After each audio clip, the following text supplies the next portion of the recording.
একটা কথা সারা জীবন মনে রেখো, কোনো একজন মানুষ একাকিত্বের মধ্যে হারিয়েও যেতে পারে, আবার কোনো একজন মানুষ একাকিত্বের মধ্যে নিজেকে খুঁজেও পেতে পারে। না, আজ তুমি নিজেকে একা অনুভব করো, আর এটাকে তুমি তোমার দুর্বলতাও ভাবতে পারো, আবার এটাকে তুমি তোমার ক্ষমতাও ভাবতে পারো।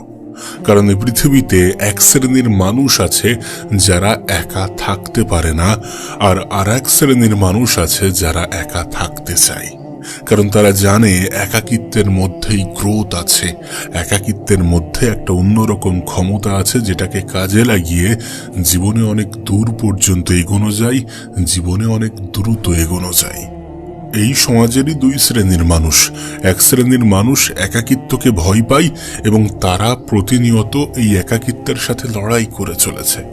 আর এক শ্রেণীর মানুষ যারা প্রতিনিয়ত নিজেকে একা রাখতে চায়, তার কারণ তারা একাকিত্বের মধ্যে নিজেকে খুঁজে পেয়েছে।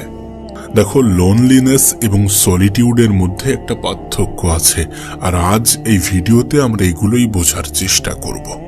প্রথমে তোমাকে ক্লিয়ার করি যে লোনলিনেস কি। দেখো, লোনলিনেস একটি অনুভূতি এবং সলিটিউড একটি সিদ্ধান্ত। তুমি একা হয়ে গিয়েছো এবং তুমি একা থাকতে চাও, এই দুটির মধ্যে পার্থক্য আছে। যদি তুমি একা হয়ে যাও এটা লোনলিনেস, আর যদি তুমি একা থাকতে চাও তাহলে এটা সলিটিউড। এবং আরেকটা জিনিস স্পষ্ট হওয়াটা প্রয়োজন যে লোনলিনেসকে সলিটিউডে কনভার্ট করা যেতে পারে। মানে তুমি একা হয়ে গিয়েছো, এটাকে তোমার সিদ্ধান্তে কনভার্ট করা যেতে পারে, যদিও সেটা তোমার সিদ্ধান্ত ছিল না। তুমি একা হয়ে গিয়েছো, এটার জন্য তুমি যে রিগ্রেট করো, যে আফসোস করো, এটাকে যদি ছাড়তে পারো এবং এমন চিন্তা ভাবনা যদি ধারণ করতে পারো যে একাকিত্ব আমাকে আমার জায়গায় পৌঁছে দেবে, যে কারণে মানুষ আমার সাথে থাকতে চাচ্ছে না, যে কারণে মানুষ আমার সাথে থাকতে চায় না, আমি সেই কারণকে কাজে লাগিয়ে আমার জীবনে কামব্যাক করব এবং একটা সময় পরে আমি এটা প্রমাণ করেই ছাড়ব যে আমি সবকিছুই করতে পারি যদি আমি চাই। আর আমার এই পরিবর্তন মানুষকে আমার দিকে আকর্ষিত করবে। তাই তোমাকে বলছি যে একাকিত্ব তোমার কাছে লোনলিনেস, সেটাকে সলিটিউড বানাও। যেটা তোমার অনুভূতি সেটাকে সিদ্ধান্ত বানাও যে না, আমি একা হয়ে গিয়েছি ঠিক আছে, কিন্তু আমি একা থাকতে চাই। কারণ একাকিত্বের মধ্যে থেকে নিজের জীবনের সব থেকে বেশি পরিবর্তন আনা যায়। আজ তুমি বড় বড় পলিটিশিয়ান, বড় বড় এন্টারটেইনার, বড় বড় বিজনেসম্যানকে দেখবে তারা একা থাকছে। তার কারণ তারা জানে যে ডিস্ট্রাকশনের মধ্যে হারিয়ে গেলে আমি আমার জায়গাটাকে ধরে রাখতে পারবো না। আমি যদি ভিড় থেকে আলাদা হতে চাই তাহলে আমাকে ভিড় থেকে আলাদা থাকতে হবে। ভিড়ের অংশ হয়ে যাব তখনই যখন আমি ভিড়ের মতো করেই ভাবতে শুরু করব এবং ভিড়ের মধ্যে মিশে যাব। সো একাকিত্ব যদি তোমার জীবনে আসে এবং সেটা তোমার জীবনে যদি খারাপভাবেও আসে, যদি কোনোভাবে তুমি একা থাকতে চাও না কিন্তু তারপরেও তুমি একা হয়ে গিয়েছো, যদি এমনটাও হয়ে থাকে, তারপরেও এটাকে সিদ্ধান্তে কনভার্ট করো যে আমি একা হয়ে গিয়েছি ঠিক আছে, কিন্তু আমি এবার থেকে একা থাকতে চাই। আমি তো বলবো তাদের মতো হওয়ার চেষ্টা করো যারা নিজে থেকেই একা থাকতে চায়, যারা একা সব কিছুই করতে পারে, যারা একা ঘুরতে যেতে পারে, যারা একা থাকতে পারে, যারা একাকিত্বের মধ্যেই আনন্দ অনুভব করে, তাদের মতো হওয়ার চেষ্টা করো। একদিকে যেমন এক শ্রেণীর মানুষের জীবনে এই একাকিত্ব ডিপ্রেশনের কারণ, ঠিক তেমনি অন্যদিকে কিছু মানুষ এই একাকিত্বকে কাজে লাগিয়ে নিজের মাইন্ড পাওয়ারকে বুস্ট করেছে, নিজেকে সেই লেভেল, সেই জায়গায় নিয়ে যেতে সক্ষম হয়েছে। তাই একাকিত্বকে কাজে লাগানোটা আমাদের জন্য প্রয়োজন। কারণ এর ক্ষতিকারক দিকও যেমন আছে তেমনি এর অনেকগুলো ফায়দাও আছে। আর এই ফায়দাগুলো তখনই তোমার সামনে হাইলাইট হবে, তখনই তোমার নজরে আসবে যখন তুমি এই একাকিত্বকে অ্যাকসেপ্ট করে জীবনে এগিয়ে যাওয়ার সিদ্ধান্ত নেবে। এখন তোমার মনে হয়তোবা অনেকগুলো প্রশ্ন আসতে পারে যে যেহেতু আমরা এই সমাজেরই পার্ট, তাহলে কেন আমরা একা থাকব? আর যদি একাকিত্ব এসেই থাকে বা যদি একাকিত্বের মধ্যে থাকতেই হয়, তাহলে কত সময়ের জন্য, কিভাবে? দেখো, প্রথমে তোমাকে এটাকে ক্লিয়ার করি যে এখন যেগুলো বলবো সেগুলো আমার মন গড়া কথা নয়, বরং সায়েন্সও এমনটাই বলে। যখন আমরা কোনো কিছু নিয়ে বারবার প্র্যাকটিস করি, যখন আমরা কোনো কিছুতে বারবার কাজ করতে থাকি, কোনো কিছু নিয়ে বারবার কাজ করি, তখন আমাদের অভিজ্ঞতা বাড়ে। তখন আমরা সেই বিষয়ে অভিজ্ঞতা অর্জন করি, অভিজ্ঞ হয়ে উঠি। আর সত্যি বলতে এটা তুমিও জানো, এটা আমিও জানি যে কোনো একটা কাজ আমরা 1 ঘন্টাতেও শেষ করতে পারি, আবার ওই 1 ঘন্টার কাজ শেষ করতে 5 ঘন্টাও লাগতে পারে। সেটা নির্ভর করছে আমাদের মনোযোগ কোথায় আছে, সেটা নির্ভর করছে আমাদের ফোকাস কতটা আছে। ফোকাস যদি সেই কাজে হাই থাকে, তাহলে সেই কাজটা করতে যতটা সময় লাগতো তার থেকেও কম সময়ে হয়তোবা আমরা সেটাকে শেষ করে দিতে পারি। আর যদি আমরা ডিস্ট্র্যাক্টেড হই, যদি আমাদের ফোকাস না থাকে, তাহলে কোনো একটা কাজ শেষ করতে যত সময় লাগবে সেটার থেকে 2, 3, 5 গুণ সময়ও বেশি লাগতে পারে। তাই সময়কে সঠিকভাবে ইউটিলাইজ করতে হলে ফোকাস বাড়াতে হবে, মনোযোগে গুরুত্ব দিতে হবে, গুরুত্ব সহকারে কোনো কিছুকে করতে হবে। আর যখন আমাদের লাইফে ডিস্ট্রাকশন বেশি থাকে, যখন আমাদের লাইফে ডিস্ট্রাকশন বেশি আসে, তখন আমাদের ফোকাস কমে যায়। কিন্তু যখন আমাদের লাইফে সলিটিউড বেশি থাকে, তখন আমরা মোর প্রোডাক্টিভ হতে পারি, মোর এফেক্টিভ হতে পারি, বেশি ফোকাস করতে পারি। দেখো, যে একাকিত্বকে আমরা দুর্বলতা ভাবি, সেই একাকিত্বের মধ্যে অনেকগুলো ফায়দা আছে। এগুলো যখন একের পর এক ক্লিয়ার হয়ে যাবে, তখন তুমি একা থাকতে চাইবে।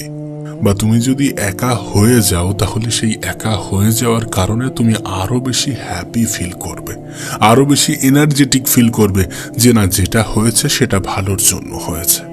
তুমি দেখবে যখন আমরা কোনো ঝগড়া ঝামেলা বা কোনো তর্ক বিতর্ক করে আসি, তারপরে যখন একা হই, তখন আমরা কিন্তু নিজেরা নিজেদেরকে প্রশ্ন করি যে আমার কি করা উচিত ছিল এবং কি করা উচিত হয়নি। অর্থাৎ সেলফ ইমপ্লিমেন্ট। যখনই আমাদের জীবনে কোনো সমস্যা আসে, তখন আমাদের ব্রেনের মধ্যে কিছু সাইকোলজিক্যাল ড্রামা চলতে থাকে, অনেকগুলো উল্টোপাল্টা চিন্তা মাথায় আসে, অনেক কিছু গুলিয়ে যায়। কিন্তু যখন আমরা শান্তি বজায় রেখে একা ভাবতে থাকি, তখন একের পর এক জিনিস আমাদের কাছে সাজিয়ে যায়, লেয়ার বাই লেয়ার আমরা ভাবতে পারি। তোমার জীবনের সব থেকে বড় সমস্যার সমাধান গুগলে নয়, বরং তোমার ভিতরেই আছে। সলিটিউড তোমার জীবনের সমস্যাগুলোকে সমাধান করতে সক্ষম হয়। সলিটিউড শুধুমাত্র তোমার ফোকাসকে বাড়ায় না, বরং এটা তোমার জীবনের জটিলতাগুলোকে সমাধান করে তোমার জীবনটাকে সরলভাবে প্রেজেন্ট করে। দেখো, আমাদের ব্রেনের 2টি পার্ট আছে। একটি পার্ট তখন কাজ করে যখন আমরা কোনো কিছুর উপরে অ্যাক্টিভলি মনোযোগ সহকারে ফোকাস দিয়ে কাজ করি। উদাহরণ হিসাবে বলা যেতে পারে সূচের মধ্যে সুতো ঢোকানো, মানে সুয়ের মধ্যে সুতো ঢোকানো, এটা অনেক ফোকাসের কাজ। আমাদের ব্রেনের একটি অংশ তখন কাজ করে যখন আমরা কোনো কিছুর উপরে ফোকাস দিয়ে কাজ করি। আরেকটি অংশ তখন কাজ করে যখন আমরা একা সময় কাটাই।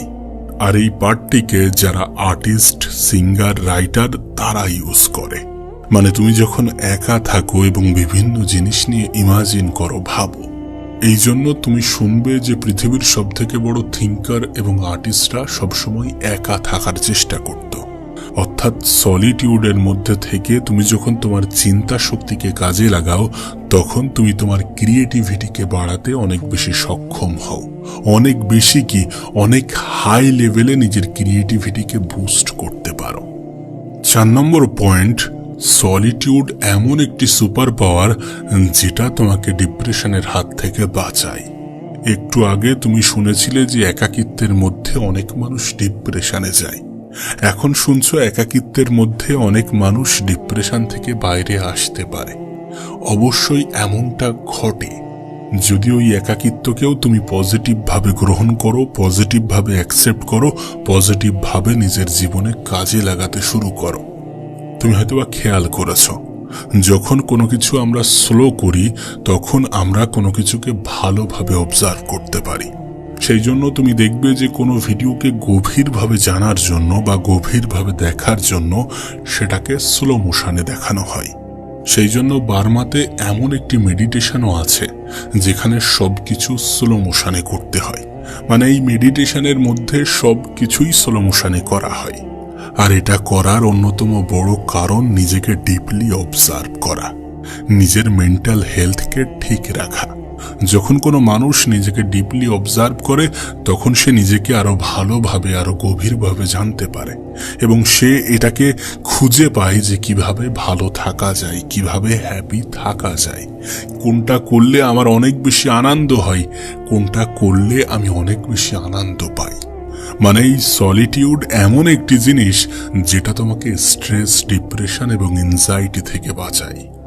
নাম্বার 5, সলিটিউড নিজের সাথে ডিপলি রিলেশন তৈরি করতে সাহায্য করে, সেলফ লাভ ইমপ্রুভমেন্টে কাজ করে। মানে যখন আমরা একা থাকার সিদ্ধান্ত নিই বা একা থাকি তখন আমরা নিজের সাথে নিজেকে সময় দিতে পারি, মানে যেটা কোনো একটা রিলেশনশিপের ক্ষেত্রে অনেক বেশি প্রয়োজন। যখন আমরা কোনো সম্পর্ককে সুন্দর বানাতে চাইব, যখন আমরা কোনো সম্পর্ককে স্ট্রং বানাতে চাইব, তখন সেই মানুষটার সাথে আমাদেরকে সময় দিতে হবে। ঠিক তেমনি যখন আমরা নিজেরা নিজেদের সময় দেব তখন আমরা নিজেরা নিজেদেরকে ভালোবাসতে সক্ষম হব, নিজেরা নিজেদের গুরুত্বকে আরো ভালোভাবে অবজার্ভ করতে পারব। সেলফ লাভ ইমপ্রুভমেন্ট করার জন্য সলিটিউডের মধ্যে যাওয়াটা খুবই প্রয়োজন, একাকিত্বকে অ্যাকসেপ্ট করাটা খুবই প্রয়োজন, একাকিত্বকে বেছে নিয়ে নিজেকে সময় দেওয়াটা খুবই প্রয়োজন। অর্থাৎ যে একাকিত্বকে আমরা দুর্বলতা ভাবি সেটা আমাদের অন্যতম ক্ষমতা, যেটাকে কাজে লাগিয়ে আমরা আমাদের জীবনকে সুন্দর বানাতে পারি, যেটাকে কাজে লাগিয়ে আমরা আমাদের জীবনের সৌন্দর্যকে নিজেদের সামনে প্রেজেন্ট করে নিজেদেরকে হ্যাপি ফিল করতে পারি। তুমি হয়তোবা খেয়াল করেছো যখন আমরা কোনো ভিড়ের অংশ হই তখন আমরা ভাবি যে অন্যরা আমাদেরকে কেমন ভাবে দেখছে, ও আমাকে কেমন ভাবে দেখছে, ও আমার বিষয়ে কি ভাবছে, আমাকে দেখছে না তো, এমন চিন্তা ভাবনা আমাদের মাথায় কাজ করে। কিন্তু যখন আমরা একা থাকি তখন এমন কোনো ভয় কাজ করে না। সো এটাও একটা একা থাকার ফায়দা, যে যখন আমরা একা থাকি তখন অন্যদেরকে খুশি করা বা অন্যদেরকে অ্যাট্রাক্ট করার কোনো প্রয়োজন পড়ে না, অন্যদেরকে আকর্ষিত করার চিন্তা আমাদের মাথায় খেলে না, আমাদের মাথায় আসে না। আর আমরা তো প্রতিনিয়ত এই প্রতিযোগিতারই অংশ হয়ে আসছি যে ও যেন আমাকে দেখে, আমার দিকে তাকায়, ও যেন আমাকে একটু প্রশংসা করে, আমাকে দেখতে ভালো লাগছে তো। এমন ধরনের ইনসিকিউরিটি আমাদের মনে ভয় তৈরি করে, আমাদের নিজেদের উপরে সন্দেহ বৃদ্ধি করে যে আমাকে দেখতে অ্যাট্রাকটিভ লাগছে তো। কিন্তু একাকিত্বের মধ্যে এই ধরনের ডিস্ট্রাকশন আসে না, অন্যদেরকে খুশি করার প্রতিযোগিতায় আমরা নামি না, যার ফলে নিজেকে খুশি করাটা অনেক বেশি সহজ হয়ে যায়। তাই যে একাকিত্ব তোমার জীবনে নেমে এসেছে এটাকে অ্যাকসেপ্ট করো, দেখবে তোমার জীবনটা সুন্দর হতে শুরু করেছে। আসলে সমাজের কিছু মানুষ আমাদের মাথায় এটা ঢুকিয়ে দিয়েছে, আমাদের মাথায় এটা চাপিয়ে দিয়েছে যে তুমি একা মানে তুমি দুর্বল। বিষয়টা এমন নয়। তুমি যদি দ্রুত এগোতে চাও, তুমি যদি তোমার লক্ষ্যে দ্রুত পৌঁছাতে চাও, তাহলে তোমাকে একাই থাকতে হবে, একাই নিজের জীবনকে অতিবাহিত করতে হবে দ্রুত এগোনোর ক্ষেত্রে। তুমি যদি কোনো কিছুকে মনোযোগ সহকারেও করতে চাও তাহলেও তোমাকে ওই একা থাকার চেষ্টাটাই করতে হবে। সো একাকিত্বের দু একটা নেগেটিভ সাইড থাকলে অনেকগুলো ফায়দাও আছে, এটাকে নিজের জীবনে নেগেটিভ ভাবে নিও না।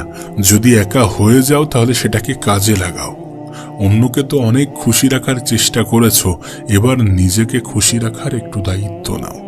অনেকটা সময় পরে সময় পেয়েছো নিজেকে সময় দেওয়ার, অনেকটা সময় পরে সময় পেয়েছো নিজের উপরে কাজ করাও, এটাকে কাজে লাগাও। এটাকে কাজে লাগিয়ে এমন কিছু করে দেখাও যেটা তোমার জীবনকে আরো বেটার বানাবে, আরো অনেক ভালো বানাবে। আর একটা কথা মনে রেখো, যখন তুমি নিজের উপরে কাজ করবে, যখন তুমি তোমার লাইফকে একটা ভালো জায়গায় নিয়ে যাবে, তখন মানুষ তোমার সাথে এমনিতেই জুড়তে চাইবে।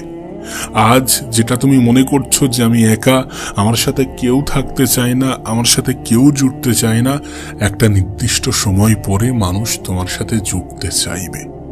যখন তুমি অন্যদের জন্য ভ্যালুয়েবল, যখন তুমি অন্যদের জন্য প্রয়োজনীয় হয়ে উঠবে। কারণ প্রয়োজনে মানুষ সব থেকে বেশি প্রিয়জন হয়। তুমি নিশ্চয়ই এটা দেখেছ, প্রয়োজনে প্রিয়জন হওয়া মানুষের অভাব নেই। তাই নিজেকে প্রয়োজনীয় করে তোলো, দেখবে তোমার সাথে যুক্ত হওয়ার জন্য মানুষ ইচ্ছা প্রকাশ করছে। শুধু তোমাকে এই একাকিত্বকে অ্যাকসেপ্ট করতে হবে, একাকিত্বকে ভালোবাসতে হবে, এটাকে সলিটিউডে কনভার্ট করতে হবে, তোমার সিদ্ধান্তে কনভার্ট করতে হবে। তারপর গোপনে নীরবে কাজ করে যেতে হবে। আমরা যতই চেষ্টা করি না কেন, তুমি আমি চাইলেও সকলের কাছে প্রিয় হতে পারবো না। খেয়াল করে দেখবে, তুমি যখন একজনের কাছে ভালো হওয়ার চেষ্টা করো তখন অটোমেটিক্যালি আর একজনের কাছে খারাপ হয়ে যাও। তাই সকলের মন জয় করতে চাওয়া মানে বৃথা প্রচেষ্টা ছাড়া কিছুই নয়। দেখো, তুমি যদি তোমার জায়গা থেকে ঠিক থাকো, তোমার যদি মনে হয় যে না তুমি তোমার জায়গা থেকে ঠিক আছো, তাহলে সকলের মন জয় করার কোনো প্রশ্ন নেই। একটা সময় আসবে যখন তুমি অন্যদেরকে খুশি করতে করতে নিজেকে ভুলে যাবে। তাই আমি বলি যে যতটা অন্যের প্রতি দায়িত্ববোধ দেখাও, তার কিছুটা নিজের প্রতি দায়িত্ববান হও। একটু নিজেকেও ভালোবাসো, একটু নিজেকেও সময় দাও, কারণ একটা সময় আসবে যখন নিজেকে ছাড়া অন্য কাউকেই পাবে না। মানুষের খারাপ সময়ে নিজের থেকে বেশি কেউ সঙ্গী হয় না, নিজের থেকে বেশি কেউ আপন হয় না। তাই নিজেই নিজের বন্ধু হওয়াটাও গুরুত্বপূর্ণ। যারা তোমাকে প্রয়োজনে ভালোবাসে, প্রয়োজনে প্রিয়জন মনে করে, তাদেরকে শুধুমাত্র ফোন থেকে নয় বরং নিজের জীবন থেকেই ডিলিট করে দাও। জীবনকে সরল বানাও। আর এই সরলতা তখনই আসবে যখন তুমি জটিল মানুষগুলো থেকে দূরে থাকবে। যারা তোমার জীবনে জটিলতা সৃষ্টি করে তারা তোমার জন্য উপযুক্ত হতে পারে না। যারা তোমার পিছনে তোমার সমালোচনা করে তারা কখনোই তোমার প্রিয়জন হতে পারে না। সত্যি বলতে, অনেক মিথ্যা সম্পর্ককে আমরা আপন বলে মনে করি, কিন্তু এই আপন মানুষগুলো আপদ বিপদের সময়েই পাশে থাকে না, এমনটাও হয়। তাই আপন শব্দটা এমন কোনো ক্ষেত্রে ব্যবহার করো না যেখানে ব্যবহার করার পরে শব্দেরই অপমান হয়। সবাই আপন নয়। আপন মানুষগুলো আপন আপন করে চিল্লায় না, আপন মানুষগুলো খারাপ সময়ে দূরত্ব বাড়ায় না। তাই সকলকে আপন ভাবার মতো ভুল কাজটি করতে যেও না। না, আমি বলবো না যারা তোমার খারাপ করেছে তাদের খারাপ চাও, কিন্তু আমি বলবো যারা তোমার সাথে খারাপ করেছে তাদের থেকে নিজের দূরত্ব বাড়াও। কারণ ধোঁকা দেয়া মানুষগুলো শুনেছি বারবার ধোঁকা দিতে পারে। আর তুমি তো জানো নিজের জীবনের ভুলগুলো থেকে শেখা উচিত। কিছু মানুষ তোমাকে শিখিয়ে দিয়ে যায় যে সবাই আপন নয়, কিছু মানুষ তোমাকে শিখিয়ে দিয়ে যায় যে মুখের সামনেও মুখোশ থাকতে পারে। কিছু মানুষ বুঝিয়ে দিয়ে যায় যে তুমি সব পারো কিন্তু মানুষ চিনতে পারো না। আর সত্যি আমরা মানুষ চিনতে পারি না। এই কারণেই তো কিছু ভুল মানুষ আমাদের জীবনে আসে, আমাদের জীবনটাকে অগোছালো করে তছনছ করে চলে যায়। আসলে সম্পর্ক তখনই সুন্দর যখন তোমার খুশিতে তোমার সাথে জুড়ে থাকা মানুষগুলো খুশি হয়। এটা আবার কেমন সম্পর্ক যে তুমি কিছু অর্জন করেছো, তুমি কিছু অ্যাচিভ করেছো, তোমার জীবনে ভালো কিছু ঘটছে, ভালো কিছু আসছে, কিন্তু তোমার সঙ্গে থাকা মানুষগুলো খুশি নয়। এটা আবার কেমন সম্পর্ক? তবে কি বলতো, যখন জীবনের জটিলতাগুলো তোমার কাছে স্পষ্ট হয়ে যাবে, তুমি যখন সমস্ত বাধা বিপত্তিগুলোকে এগিয়ে কাটিয়ে জীবনের ভালো পর্যায়ে পৌঁছাবে, জীবনে নিজের উপরে কাজ করতে করতে নিজের জীবনে গ্রোথ আনতে শুরু করবে, তখন তুমি একটা জিনিসই খেয়াল করবে যে মানুষ হিংসা করে। খুবই কম মানুষই আছে যারা হাত ধরে টেনে তুলতে প্রেফার করে, বাদবাকি বেশিরভাগ মানুষই পা ধরে নিচে টেনে নামাতে অধিক পছন্দ করে। না, এমনটা নয় যে তারা চায় না যে তুমি এগিয়ে যাও। অবশ্যই তুমি এগিয়ে যাও, কিন্তু তাদের থেকে বেশি নয়। তুমি অর্জন করো, তুমি উপার্জন করো, তুমি ভালো থাকো, কিন্তু তাদের থেকে বেশি নয়। দেখো, আমি জানি আজ কথার মধ্যে অনেক নেগেটিভিটি আছে, কিন্তু কি করব বলো, সমাজটা তো এইভাবেই সাজানো হয়েছে। আজকের সমাজের দিকে তুমি যদি দেখো তাহলে দেখবে তুমি কিছু করলেও বিপদ, না করলেও বিপদ। কারণ তুমি যদি কিছু না করো তাহলে তোমাকে নিয়ে সমালোচনার ঝড় বয়ে যাবে, আর তুমি যদি কিছু করতে শুরু করো তাহলে তোমাকে নিয়ে হিংসার বন্যা বয়ে যাবে। তবে কি বলতো, সমালোচনার শিকার হওয়ার থেকে হিংসার শিকার হওয়াটা অনেক ভালো। কারণ আমি শুনেছি হিংসা করলে সম্পদ বৃদ্ধি পায়, হিংসা করলে জীবনে উন্নতি হয়, মানুষ সুখী হয়। তার কারণ হিংসুক মানুষগুলো তো স্বয়ং উপরওয়ালারও পছন্দ নয়। তাই সব থেকে ভালো যারা যেমনটা করছে করতে দাও, যারা যেমনটা ভাবছে ভাবতে দাও। তুমি গোপনে নীরবে নিজের উপরে কাজ চালিয়ে যাও। মুখের জবাব মানুষ মনে রাখে না। যদি সত্যি মনে হয় যে যারা তোমাকে অপমান অপদস্থ করেছে তাদেরকে কিছু বলা উচিত, তাহলে আমি বলবো যে মুখের মাধ্যমে নয়, শব্দের মাধ্যমে দেয়া জবাব মানুষ বেশি দিন মনে রাখে না। নিজের কাজের মাধ্যমে দিও। দেখো, আজ যদি তুমি একা হয়ে থাকো, আমি বলবো না যে তুমি কোনো বাজে সিচুয়েশনে আছো। আমি বলবো যে তুমি একদম জীবনের বাস্তবতাকেই উপলব্ধি করছো। কারণ এট দ্য এন্ড তুমি যেমন একাই এসেছিলে, একাই যেতে হবে। একটা সময় পরে কেউই সঙ্গ দেবে না, কেউই সঙ্গে থাকবে না, কেউই সঙ্গে যাবে না। আর দিন শেষে তুমি নিজেও এটা জানো যে একা থাকতে থাকতে যখন কোনো মানুষ ভালো থাকার কারণটা খুঁজে পায়, ভালো থাকতে শুরু করে, তখন খুবই কম মানুষেরই প্রয়োজন পড়ে। যদি একা হয়ে গিয়ে থাকো তাহলে একাকিত্বকে উপভোগ করো, একাকিত্বকে অনুভব করো, এটাকে নিজের মতো করে পরিচালনা করো। আচ্ছা, তুমি কি এটা মানো যে তোমার দুঃখে ভরা মুখ দেখে কিছু মানুষ খুশি হয়? তোমার মুখের হাসি কিছু মানুষের পছন্দ নয়, কিছু মানুষের জ্বলন বাড়ায়। তুমি কি এটা মানো? না, যদি এটা জেনে থাকো, যদি এটা মেনে থাকো, তাহলে ঘরের মধ্যে যত পারো কেঁদে নিও, কিন্তু দরজা খোলার সময় নিজের মুখের হাসিটা বজায় রেখো। সত্যি বলতে, তুমি যখন তোমার দুঃখের কাহিনী, দুঃখের গল্পগুলো মানুষকে খুলে বলো, তখন হয়তোবা তারা বাইরে বাইরে তোমাকে সিম্প্যাথি দেখায়, কিন্তু ভিতরের খবর তো জানা সম্ভব নয়। হতে পারে ভিতরে ভিতরে তারা খুশি হয়। যদি মন খারাপ, দুঃখ, কষ্ট এগুলো বেড়ে যায়, তাহলে উপরওয়ালার সাথে শেয়ার করো। কারণ জীবনের সমস্যাগুলো তাকেই খুলে বলা উচিত যে সমাধান দিতে পারবে। আর উপরওয়ালার থেকে বড় সমাধান তোমাকে কেউ দিতে পারবে না। তাই নিজের মন খারাপের কাহিনীগুলো রবকেই খুলে বলো, আর কিছুটা কাহিনী গোপন রাখার চেষ্টা করো। থাক না কিছু গোপনীয়তা তোমার এবং তোমাকে যিনি বানিয়েছেন তানার মাঝে। কেন তুমি তোমার শত্রুদের খুশি করবে তোমার দুঃখে ভরা মুখটা সামনে এনে? তুমি মানো বা না মানো, এটা বাস্তব যে তোমার ওই মুখের সামান্য মুচকি হাসি তোমার শত্রুর বুকে জ্বলন ধরাতে সক্ষম। তাই অলওয়েজ মুখের হাসিটা বজায় রাখো। কারণ আমি শুনেছি তুমি যেটাকে নিজের জীবনের অভ্যাস বানাবে, সেটাই তোমার জীবনের অংশ হতে শুরু করবে। যখন তুমি তোমার মুখের হাসিটা বজায় রাখবে, তখন সেটা তোমার জীবনের অংশ হতে শুরু করবে। দেখো, ভালো থাকার প্রতিযোগিতায় সবাই সমস্যা থেকেই বাঁচতে চায়, কিন্তু সমস্যা এমন এক জিনিস যেটা পিছু ছাড়ার নয়। সমস্যা অলওয়েজ থাকবে, কিন্তু সমস্যাকে সাইডে রেখে মুখের ভাবমূর্তি পাল্টে ফেলে নিজেই নিজেকে বলতে হবে, নিজেই নিজেকে বলতে হবে যে জীবনে এর থেকেও খারাপ তো হতে পারত।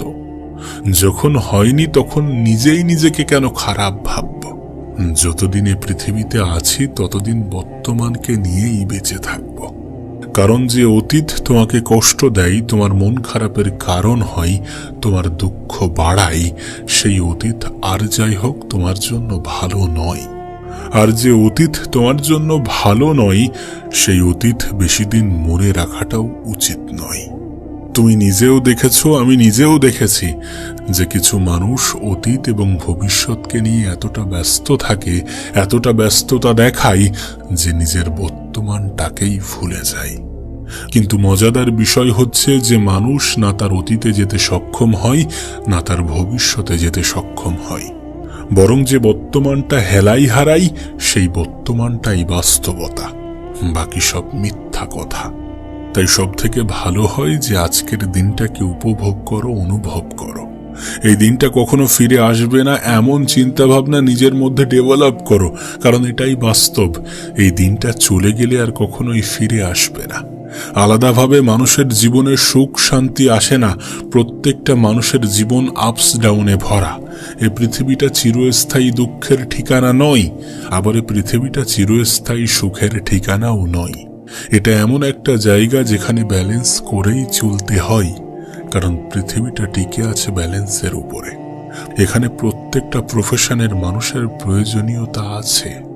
হ্যাঁ, ক্ষুদ্র মস্তিষ্কের মানুষগুলো একে অপরকে দেখে ঘৃণা করে, নিন্দা করে, কিন্তু এটা এমন একটা পৃথিবী যেখানে সকল মানুষেরই প্রয়োজন আছে। আমি তো বলবো, ঠিক যেমন কারোর প্রতি কুধারণা রেখো না, তেমনি কারোর থেকে বেশি আশা করো না।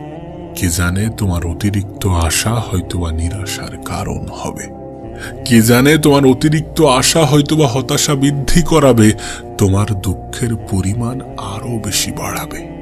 শুরুতে তোমাকে যেটা বলেছিলাম সেটা আবারও বলছি, যে যারা যেমনটা ভাবছে, যারা যেমন ভাবে চলতে চাচ্ছে, চলতে দাও, ভাবতে দাও। তুমি শুধু নিজেকে নিজের মতো করে গুছিয়ে নাও। অন্যের থেকে অতিরিক্ত আশা ছেড়ে দাও। জীবনে ভালো সময় আসবে এমন ভেবে ভেবে নিজের বর্তমানকে হেলাই হারানো বন্ধ করে দাও। আর জীবনটা সুন্দর এমন ধারণা নিজের অন্তরে জন্ম দাও। কারণ ওই যে তোমাকে বললাম, তুমি যেমনটা ভাবতে শুরু করবে, তোমার জীবনটা তোমার কাছে তেমনই হতে শুরু করবে। আর যদি বিষয়টা এমনই হয়, তাহলে নিজের বিষয়ে কি পজিটিভ ধারণা রাখা উচিত নয়? প্রশ্ন তো নিজেকে করাই যায়। অন্যদের নেগেটিভিটি নিজের মনে আশ্রয় দিও না। অন্যরা নেগেটিভ ভাবলে ভাবতে দাও, তুমি যেন নিজের বিষয়ে নেগেটিভ ভাবতে যেও না।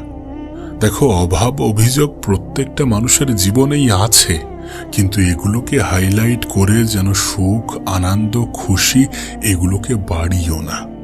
দিন শেষে প্রত্যেকটা মানুষই ভালো থাকার লড়াই লড়ছে। সেই ভালো থাকার জায়গা থেকে যেন সরে যেও না। অন্যদের মতো করে ভাবতে যেও না। যারা অন্যদের দেখে দুঃখ পাই, কষ্ট পাই, মন খারাপ হয়, তাদের মতো ভাবতে যেও না। তাদের মতো চিন্তাও রেখো না। বরং পারলে নিজেদেরকে নিয়ে ব্যস্ত থাকো। কারণ নিজেকে নিয়ে ব্যস্ত থাকা মানুষগুলো শুনেছি ভালো থাকে।